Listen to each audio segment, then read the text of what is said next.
Greetings, ladies and gentlemen, and welcome to this latest edition of Tales from Outer Space, where I take stories from across the internet, read them for your entertainment. Now, the launch sequence for the subscribe button is starting to count down. If you've already subscribed, it has helped. If you haven't, then click that button and help it get to launch. Also, the like button is in the audience screaming in anticipation. Click it to let it know that it's not alone. Anyways, on to the story. Among the Stars, written by HFY. All vessels, this is Terra Command. Respond in sequence over. Every 24 standard sol hours, Mother Terra checks her children, and every 24 standard sol hours, her children reply. United Terran Carrier Olympus Mons, Dreadnought Class, Admiral James McIntyre reporting, entering Sol System bound for home. Welcome home, Olympus Mons, the Mother Terra replies. The sequence is overly simple. Large naval warships first, followed by each in descending order by size then class. The names of each vessel and commander, as well as their destination, are given and a greeting is returned, to let her children know that Mother Terra loves all of them. United Terran Battleship Missouri, Iowa 2 class. Captain Robert Spivey reporting. All quiet on the Pisces front. Roger, Captain. Watch recorded. Mother Terra replies.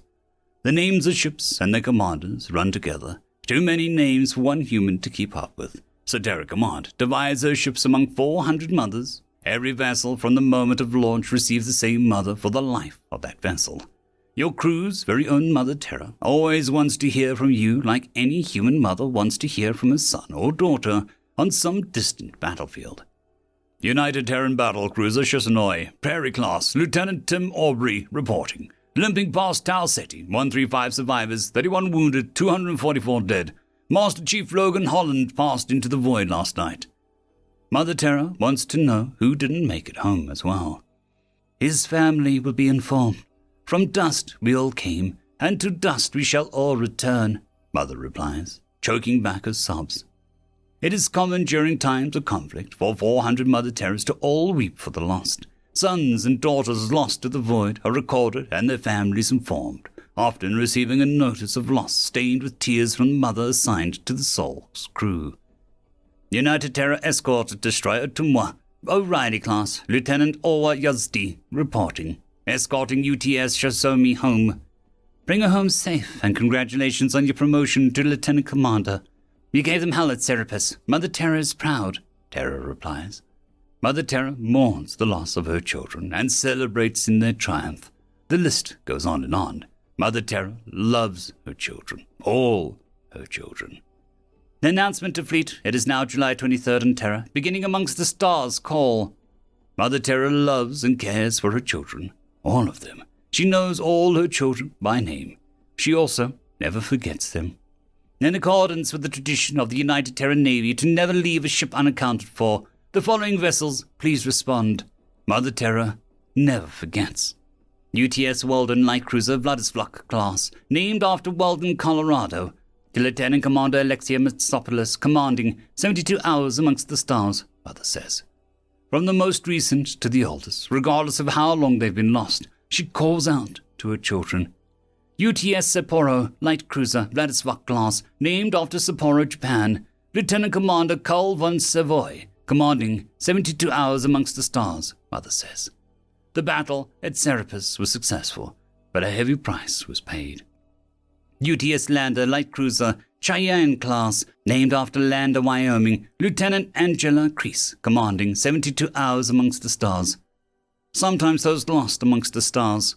United Terran Light Cruiser Lander Cheyenne class, Lieutenant Angela Crease reporting, communications re-established, 22 survivors, 93 dead, requesting escort home. It's good to hear you, Mother. Return from the stars. It is not common, but everyone is worth celebrating. UTS Lander, location triangulated, and escort dispatched. It is good to hear from you, too. We are coming to get you, Mother says through her sobs.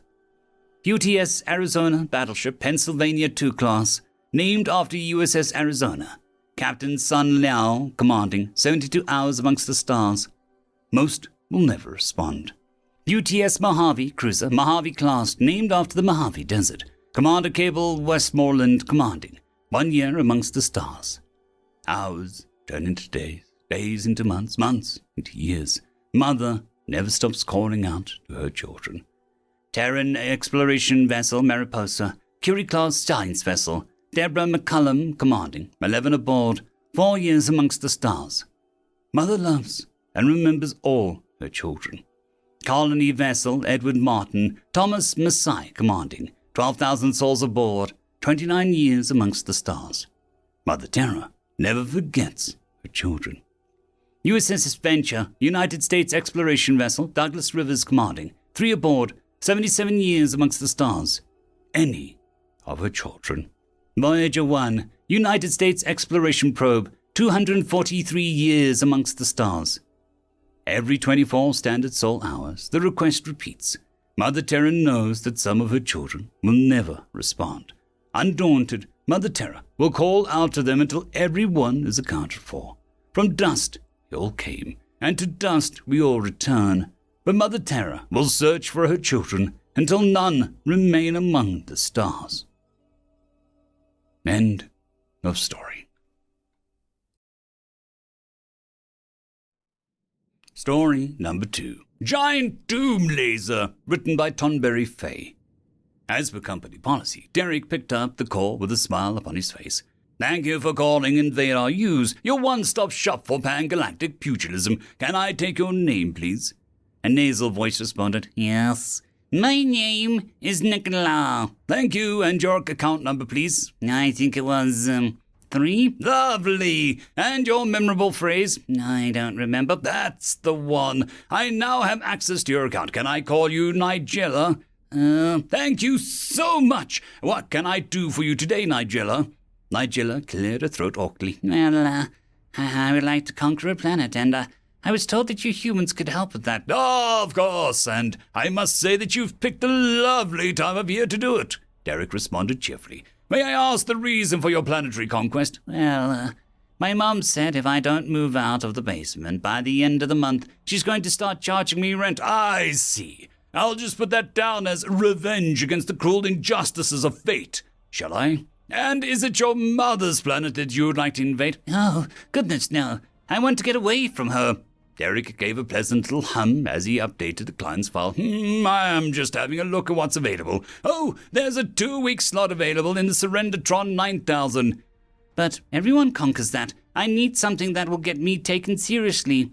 Something more challenging, I've got something new on the systems here. The bunny boops of Planet Fluffkin would like to field test their new ground-to-orbit pillow cannons. Nigella made a frustrated little grunt. What about you? Oh, no, I'd never want to fight the bunny boops. They use synthetic pillows that give me a rash. No, Nigella blurted out.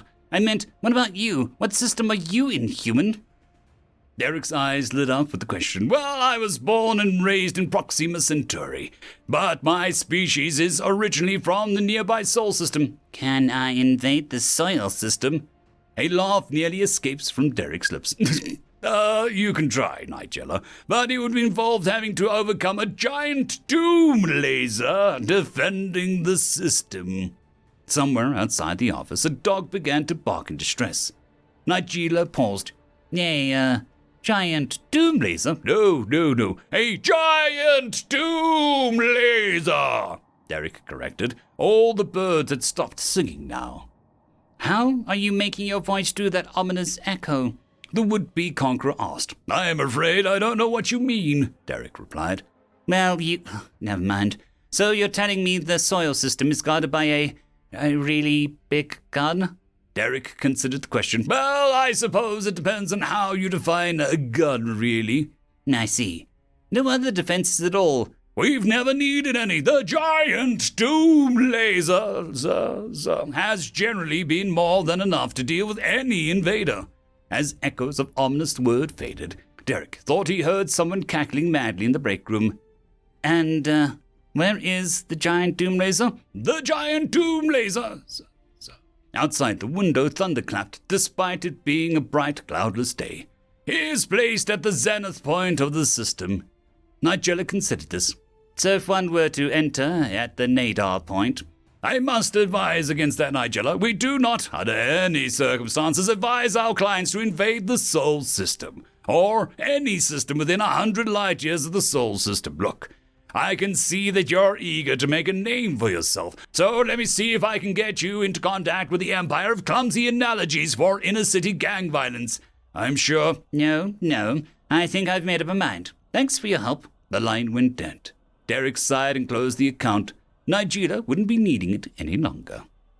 Nij LR, the Underdweller, translated in Soul System to find Nadir jump point uncontested. He rose from his cheap plastic throne on the bridge of his borrowed Sun Smasher and opened the channel. "People of the Soil System, I am—" In an unassuming office in Proxima Centauri system, Derek looked up from his console as his cup began to vibrate across his desk. He thought about grabbing it, but his eye was drawn to the sign on the wall. "Employees are not to interrupt ominous warnings of impending disaster." And it was the last pack of hot chocolate as well, he lamented, as the cup rattled off the edge of his desk and shattered on the floor. Nigella fell silent, his threatening speech drowned out by a rumbling of space around his vessel. Nigella knew space shouldn't rumble, and that was precisely why it was so upsetting. He looked up through the viewport at the star above. "What did the humans say? That there was a doom laser at the zenith point? Or was it the nadir? There doesn't seem to be any lasers here. I'm safe here, right?" The rumbling was getting louder, and Nigella realized that it wasn't just rumbling. There was a sound cutting through space, a tiny sound that, if you listened really hard, you could imagine was the word doom. Is someone there?" he asked the empty space. The sound was quite distinct now. It was blaring from every speaker, shouting through every bulkhead, whistling out the straw of his extra-large diet Synthecola. "Doom!"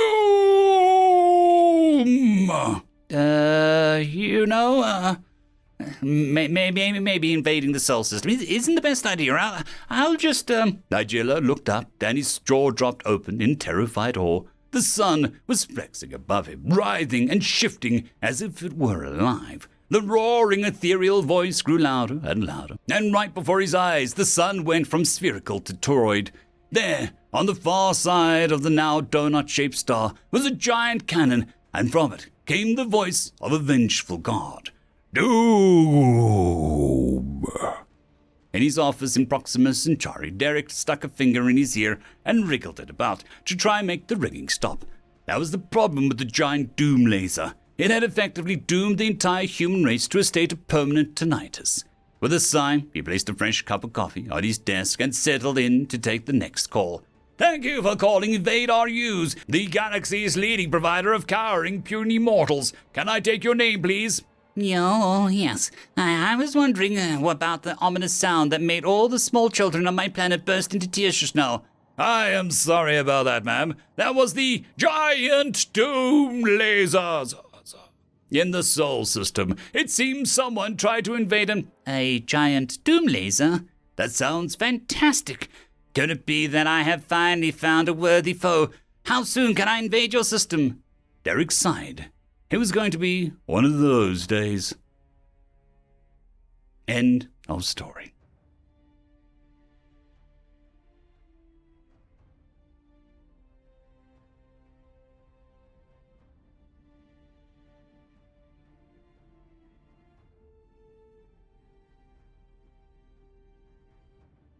I would just quickly like to thank the T5 peeps: Dragon Soup, Cold War Boomerwaffen, Severin Cerberus, Red Panda 121, Leslie 517, Bushmaster 177, Caspar Arnholtz, Cam Maxwell, Sans the Skeleton, Lightjock, Dragzoon WRE, and Lord Asrigal.